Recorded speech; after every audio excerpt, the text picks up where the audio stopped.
Hi. Hi. Eric. Hi, Eric. Raise your right hand. Do you swear to tell the truth, the whole truth, and nothing but the truth, so help you? Yes, I do. Thank you. Have a seat. Do you know what it means to tell the truth? Yeah, I think so. What does it mean? I guess just to be a straight talker. Right. Let's begin with your green card and your driver's license. Can you show them to me? Oh, yeah. There's my driver's license. You don't have a green card? Nah, I lost it a long time ago, actually. You know you were supposed to bring it with you, right? Yeah, I guess. Okay, all right. We'll try to proceed without it, but you need to understand that all permanent residents must have their green card on them at all times. Oh, I didn't know that. Okay. Can you tell me your name?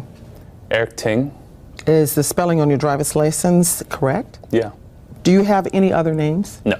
Do you want to change your name? No. And your social security number, is it 178? No, it's 1, 2, 3, 4, 5, 6, 7, 8, 9. Oh, okay. It wasn't very clear here, so. Oh. And your birth date? July 15th, 1984. Our records show that you are a citizen of Canada. Is that correct? Yeah. Neither of your parents are U.S. citizens? No. Are you single, married, divorced, widowed? I'm single. And your home address here is 617 Mount Stevenson Court in Los Angeles? Yep. Do you want to include a mailing address here? No, it's okay. What's your telephone number? I can't quite read it here. It's actually 626-215-2300. How tall are you and how much do you weigh? Oh, jeez. You'll need to turn your cell phone off. I didn't realize that. I'm sorry. Thank you very much. How tall are you and how much do you weigh? I'm 5'10", about 180 pounds. Yeah, you didn't answer those two questions, so I'm filling it in for you. Oh. When did you move to your current address? Oh, I don't know. Maybe a year ago? Okay, you kind of left that question blank too. Do you know the exact date?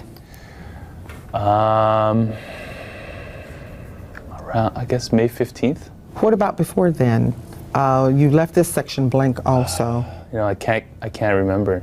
I don't really know. I know some of these questions may require some research, but we ask them for a reason. If you can't provide the answer now, we'll give you a chance to send us the information when you get it, okay? Okay. The same with your employment. You listed that you worked at this store a year, but there's no other information. Yeah, I worked at Ralph's a while ago, but I can't. I worked other places too, but I can't really remember exactly where they were. Okay, well, see if you can dig it up and send it to me. I'll give you our address and you can take care of that. Okay.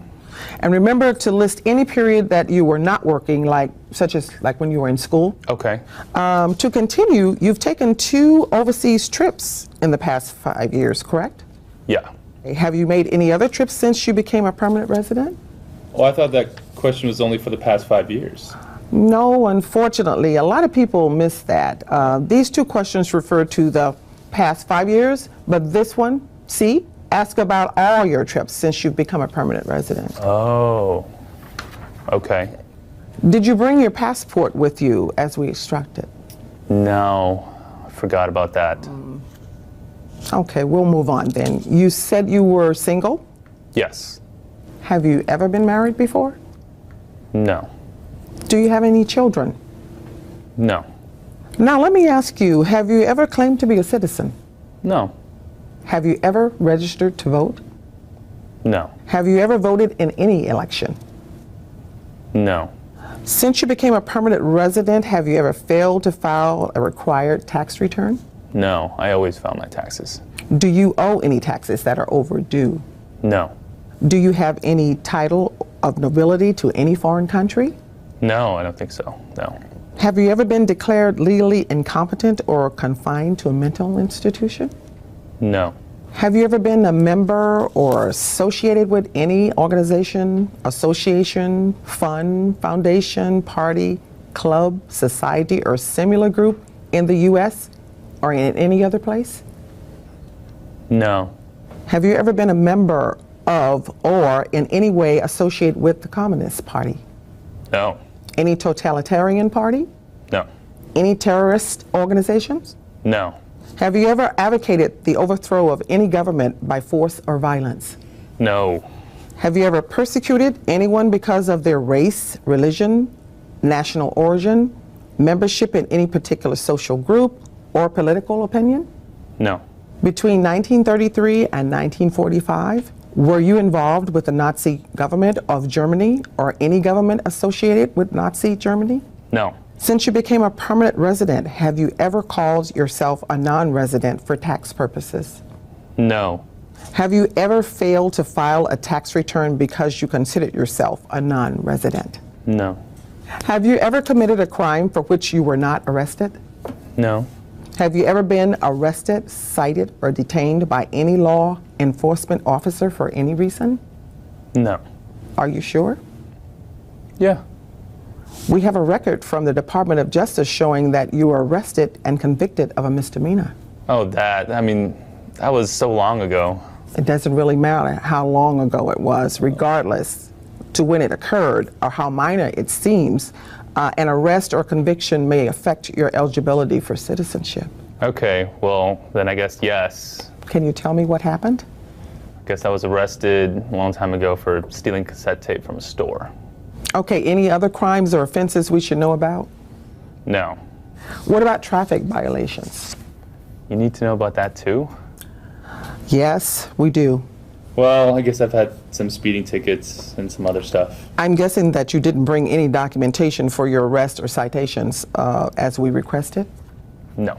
Have you ever been placed in an alternative sentencing or rehabilitative program? No. Have you ever received a suspended sentence, been placed on probation, or been paroled? No. Have you ever been in jail or prison? Well, yeah, just a little bit when I stole that cassette tape. Okay. Have you ever been a habitual drunkard? No. Have you ever been a prostitute or procured anyone for prostitution? No. Have you ever sold or smuggled controlled substances? No. Have you ever helped anyone enter the United States illegally? No. Have you ever gambled illegally or received income from illegal gambling? No. Have you ever failed to support your dependents? No. Have you ever given false or misleading information to a government official while applying for an immigration benefit? No. Have you ever lied to a government official to gain entry or admission into the United States? No. Are you in removal, exclusion, rescission, or deportation proceedings? No. Have you ever been removed or excluded or deported? No. Have you ever been ordered to be removed, excluded, or deported? No. Have you ever asked for any kind of relief from removal, exclusion, or deportation? No. Have you ever served in the military, Eric? No. Have you ever left the United States to avoid being drafted into the armed forces? No. Have you ever applied for any kind of exemption for military services in the armed forces? No. Have you ever deserted United States Armed Forces? No. Okay. Did you live in the United States at any time between your 18th and 26th birthday? Yeah. At that time, did you register for selective service? I don't really remember. Okay, that's okay. We can look it up for you. Okay. But if it turns out that you didn't register, you may be ineligible for naturalization at this time. Okay. Do you support the Constitution and the form of government of the United States? Yes. Do you understand the oath of allegiance? Yes. Okay. Are you willing to take the full oath of allegiance? Yes. If the law requires it, are you willing to bear arms on behalf of the United States? Yeah. If the law requires it, are you willing to perform non-combative services in the military? Yeah. If the law requires it, are you willing to perform work of national importance under civilian direction? Yeah. All right. Here are the answers that we have corrected, Eric. And if you agree with the corrections, could you sign in this box and date it over here for me, please? Okay. And as I mentioned earlier, citizenship applicants must take an oath of allegiance. Will you do so if we find you eligible for citizenship? Yeah. Okay. Okay, then print your name and sign right here. Okay, Eric, we're done with the application, and your English is good enough to become a citizen, but we still need to know that you can read and write English. Okay. So I'm going to give you this sentence and ask if you would read it out loud to me, please. George Washington was the first president of the United States. Very good, very good.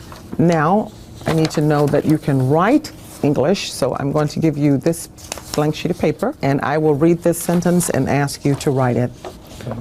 Thanksgiving is in November. Okay, that looks fine. We still need to test your U.S. government and history knowledge. Are you ready? Yeah. What does the Constitution do? It separates us from England. What is the rule of law?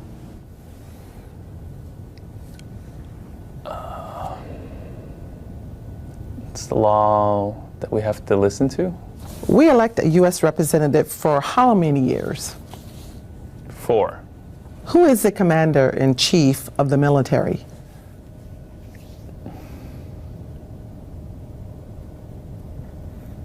The Pentagon. Under our Constitution, some powers belong to the states. What is one power of the states?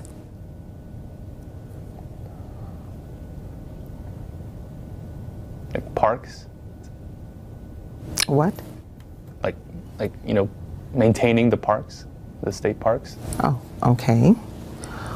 What do we show loyalty to when we say the Pledge of Allegiance? The American flag. Who wrote the Declaration of Independence?